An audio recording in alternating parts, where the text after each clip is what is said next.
అన్ని కీళ్ల సంబంధిత సమస్యలకు రీజనార్థోస్పోర్ట్ హైదరాబాద్లో అధునాతనమైన సర్జరీ లేని వైద్యం.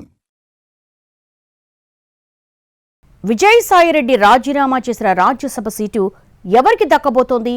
కూటమికి ఖాయమైనా అందులో ఏ పార్టీ తీసుకోబోతోంది?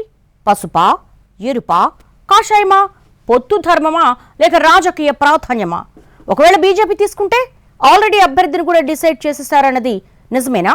కాషాయ పెద్దల మధ్యలో ఉన్న ఆ నాయకుడెవరు?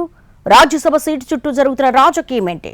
వైసీపీ నేత విజయసాయిరెడ్డి రాజ్యసభ సభ్యత్వానికి రాజీనామా చేయడం, వెంటనే చైర్మన్ ఆమోదించడం పొలిటికల్ సర్కిల్స్ లో ప్రకంపనలు రేపుతోంది. దీని బ్యాక్గ్రౌండ్ మ్యూజిక్ ఏంటని ఎక్కువ మంది ఆరా తీస్తూ ఉండగా, కొన్ని సర్కిల్స్ లో మాత్రం ఇప్పుడు ఆయన ఖాళీ చేసిన సీటు ఎవరికి దక్కుతుందన్న చర్చ మొదలైంది.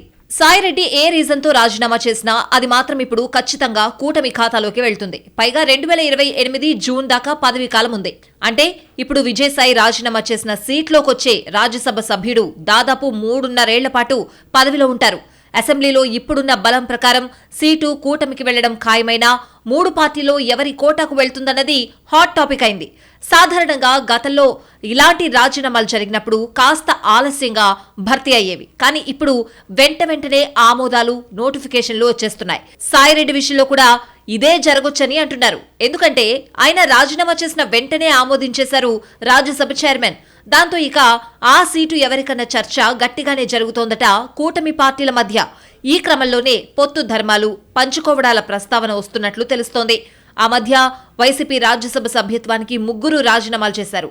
వాటిని భర్తీ చేసే క్రమంలో 2 సీట్లు టీడీపీ, 1 బీజేపీ పంచుకున్నాయి. వాస్తవానికి ఇప్పుడున్న లెక్కల ప్రకారం ఒక రాజ్యసభ సీటు జనసేనకు వెళ్లాల్సింది. ఆ పార్టీ నేత నాగబాబుకు రాజ్యసభ సీట్ ఇస్తారని కూడా బాగా ప్రచారం జరిగింది. కానీ తర్వాత రాజకీయ సమీకరణాలు కుదరకపోవడంతో టీడీపీ, బీజేపీకే పంపకాలు పరిమితమయ్యాయి. అందుకు ప్రత్యామ్నాయంగా నాగబాబును రాష్ట్ర మంత్రివర్గంలోకి తీసుకుంటామని స్వయంగా ప్రకటించారు చంద్రబాబు. ఈ పరిస్థితిలో ఇప్పుడు సాయిరెడ్డి ఖాళీ చేసిన సీటు ఎవరి ఖాతాలో పడుతుందన్నది ఉత్కంఠగా మారిందంటున్నారు రాజకీయ పరిశీలకులు. ఇప్పటిదాకా రాజ్యసభలో ప్రాతినిధ్యం లేదు కాబట్టి జనసేనకిస్తారా? ఎక్కువ బలముంది కాబట్టి తెలుగుదేశం కోటాలోకి వెళ్తుందా? లేక సాయిరెడ్డికి బీజేపీ ఢిల్లీ పెద్దలతో బాగా సాన్నిహిత్యం ఉందన్న ప్రచారం జరుగుతోంది కాబట్టి వాళ్లు 2వ సీటు కోరుకుంటారా అన్నది సస్పెన్స్ గా మారింది.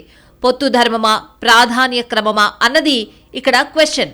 ఇలా సాయి సీటు విషయంలో రకరకాల చర్చోపచర్చలు జరుగుతున్న క్రమంలో కూటమి ఇన్నర్ సర్కిల్స్ లో ఓ మాట గట్టిగా వినిపిస్తోందట. ఈ రాజ్యసభ సీటు బీజేపీ కోటాలోకి వెళ్తుందన్నది ఆ మాట. అలా ఎలా అంటే అదంతే, ఆ లెక్కలు వేరన్నది సదరు ఇన్నర్ సర్కిల్స్ సమాధానంగా తెలుస్తోంది. సీటు తీసుకోవడమే కాదు, అందుకు అభ్యర్థిని కూడా ఫిక్స్ చేసినట్టు తెలుస్తోంది. విజయసాయిరెడ్డి రాజీనామా చేసిన స్థానంలో మాజీ ముఖ్యమంత్రి కిరణ్ కుమార్ రెడ్డిని రాజ్యసభకు పంపొచ్చని అంటున్నారు. ఆంధ్రప్రదేశ్లో తమ పార్టీని బలోపేతం చేసుకునే క్రమంలో కమలం పార్టీ పెద్దలు ఈ నిర్ణయం తీసుకున్నట్టు తెలుస్తోంది. చివరి నిమిషంలో అభ్యర్థి విషయంలో ఏవన్నా మార్పులు జరిగితే జరగొచ్చు గానీ సీటు బీజేపీ కోటాలోకి వెళ్లడం మాత్రం ఖాయమంటున్నాయి కూటమి వర్గాలు. ప్రస్తుతం కేంద్ర ప్రభుత్వ పెద్దల ఆలోచన కూడా ఈ దిశగానే ఉంది. రాజ్యసభలో మెజారిటీ సాధించడానికి వచ్చే ఏ అవకాశాన్ని వదులుకోవడానికి సిద్ధంగా లేదు బీజేపీ హైకమాండ్.